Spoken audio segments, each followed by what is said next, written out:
Hello! Welcome back to my channel. అందరూ ఎలా ఉన్నారు? బాగున్నారు? నేనైతే చాలా బాగున్నాను. అందరూ బాగున్నారనుకుంటున్నాను.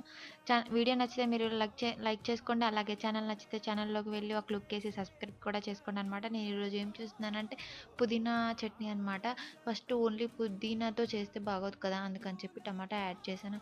అలాగే ఇంట్లో కొంచెం కొత్తిమీర ఉందని చెప్పి కొంచెం కొత్తిమీర కూడా యాడ్ చేశాను. అలాగే ఇప్పుడు దీన్నేమంటారు టమాటో, పుదీనా, కొత్తిమీర, పచ్చిమిర్చి చట్నీ అనమాట.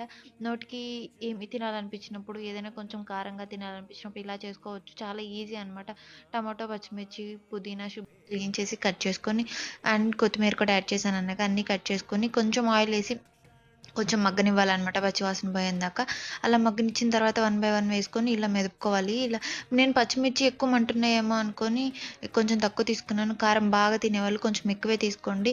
అండ్ చింతపండు అండ్ ఇది జీలకర్ర, వెల్లుల్లి అండ్ ఇలా యాడ్ చేశాననమాట నేను అన్నీ. మీ టేస్ట్‌కి తగ్గట్టు అన్నీ యాడ్ చేసుకోండి. ఇలా రోట్లో దంచుతుంటే నోట్లో నీళ్ళొచ్చేస్తున్నాయి. అబ్బబ్బబ్బబ్బా! నాకిప్పుడు వీడియో చూస్తున్న ఇప్పుడు మళ్ళీ చేసుకొని తినాలనిపిస్తుందనమాట.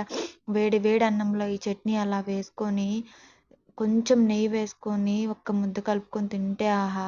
ప్రాణం లేచొచ్చేస్తది కదా! నాకైతే అలాగే ఉంది. ఇప్పుడు వీడియో తీస్తున్నా గానీ చూస్తున్నా కానీ ఆ రోజు అన్నీ నాకు గుర్తొచ్చేస్తున్నాయనమాట. అండ్ మధ్యలో లాస్ట్‌లో కొంచెం బాగా మెదిగిన తర్వాత కొంచెం పచ్చి ఆనియన్ యాడ్ చేసుకోండి. మధ్యలో అది అలా అలా తగులుతుంటే బావుంటది. నేను అప్పటికి ఆగలేక ఏం చేశానంటే ఇలా రోట్లో కొంచెం వేడి అన్నం వేసుకొని బాగా కలిపి ఇలా ముద్ద చేసుకొని నెయ్యి కూడా వేసామనమాట. ఇలా ముద్ద చేసుకొని తింటే ఆహా! స్వర్గమే అనమాట. దీనికి మించింది ఇంకేముంటుందండి. వెజ్ కూడా వెజ్జే.